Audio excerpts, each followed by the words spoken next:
Michael Bidwell. Unbelievable opportunity. Never in a million years thought I'd have this opportunity, and here I am, obviously, with McAfee show. I've been doing a lot of analyzing of football in the last couple of years, but now get to stay with the hometown team. And for me, kind of a dream come true. I kind of grew up with Myron Cope's voice echoing my ears in Pittsburgh, and as a kid, that's kind of like all I remember. And so, for me to get here and have this opportunity is an awesome opportunity. And I thank, again, Michael and the Cardinals organization. Open it up for questions.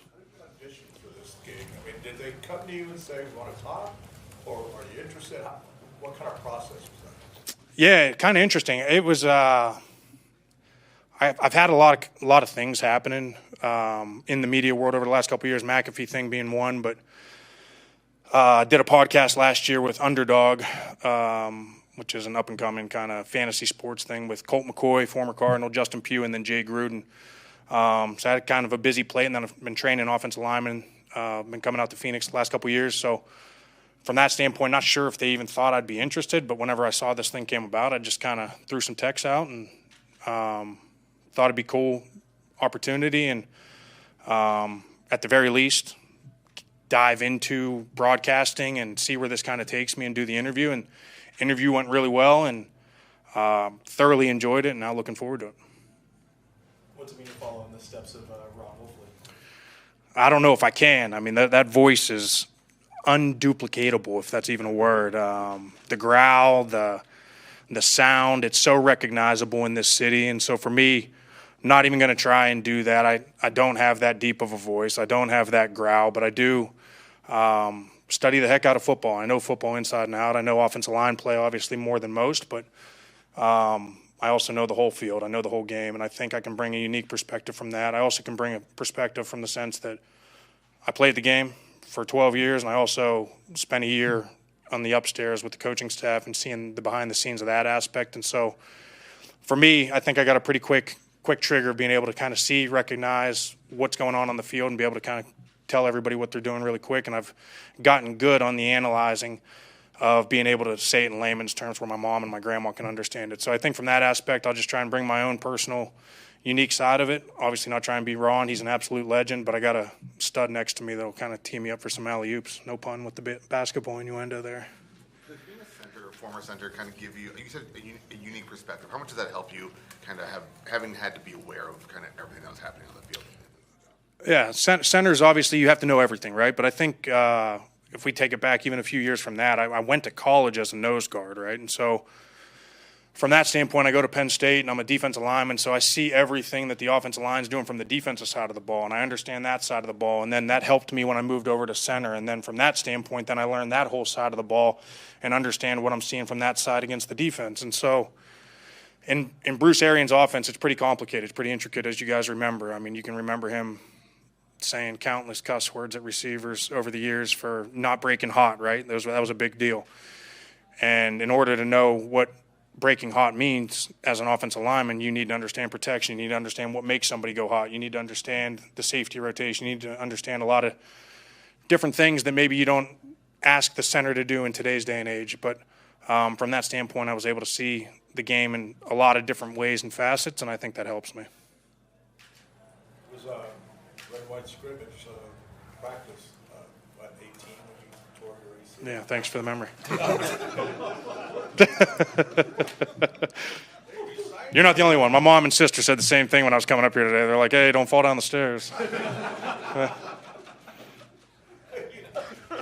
Sorry. You did battle back really well from that, and they gave you a contract with the torn ACL. What does that mean these years later? Yeah, I was extremely grateful when that happened from the organization. They didn't have to do that. I was coming off a couple pretty good years starting here, and I was expecting a contract, and we were kind of in negotiations when that whole thing happened. And when an injury happens, and especially at the age I was at that time, they didn't have to do that by any means, and was extremely grateful for them pulling the trigger and making that move and giving me the opportunity to make some of the money back that may have lost throughout the contract process because of the injury. And that was a goal of mine, right? Like I think I was 32, 33 years old at that time. I'd been in the league for 10, 11 years. And when that happened, the goal of mine was, come back, prove to everybody that you can come back from this thing and start. And they brought in Mason Cole, so the writing was on the wall that they were obviously trying to move in a younger direction. But I came out and battled, and just kind of the way my personality is and the way that my career kind of went, I never backed down from an opportunity, and that was kind of one that I really took to heart and ended up coming out on top that year. What kind of emotions do you think are going to be going through your head 5 minutes before being a part of that first broadcast experience? Listen, I mean, I think I got pretty good practice being on a live show over the last 4 years. I think that's probably helped me a ton. I think so. There's going to be, like anything, right? Like, I mean, there wasn't a single game I played in my career where I didn't have butterflies, and I always said whenever I didn't have butterflies, it'd be time to hang it up. And if I stepped out right now, I'd still have butterflies. That's how much passion and I have for the game of football and how much I love the game of football. And so for me, talking football is the easiest thing in the world. I can come up here and give a speech about anything other than football and be nervous and stuttering and doing everything else, but you start talking about safety rotation and 4-3 defenses, and I get a little excited. So, for me, I think it's going to be really fun. And I think if you look at that first game, I think we're down in New Orleans, and so it's one of my favorite places to play. Being in Tampa, my last year, big rivalry, and that place gets loud. So for me, my favorite places to play were the places that got the loudest and the places that where you walked in trying to be the villain. And so being able to call that game is going to be awesome. You said on McAfee you really like the offensive line for the Cardinals, but what's your overall kind of assessment of the team as you take over your new role and going into the team?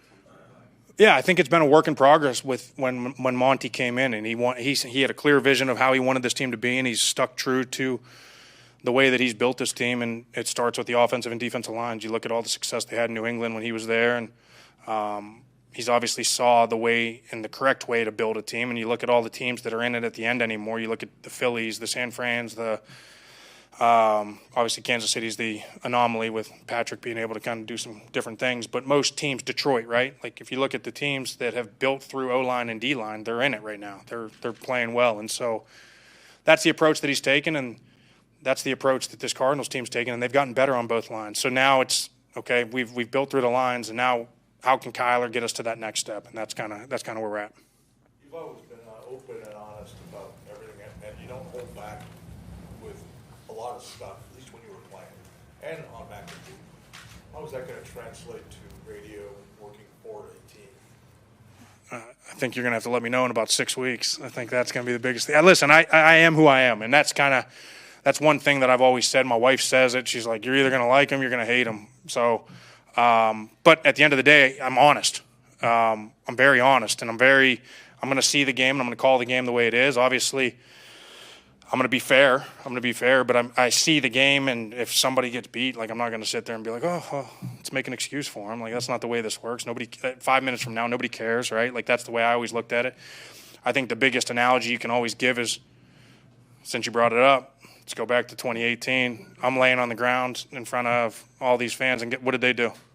They moved the drill up 5 yards.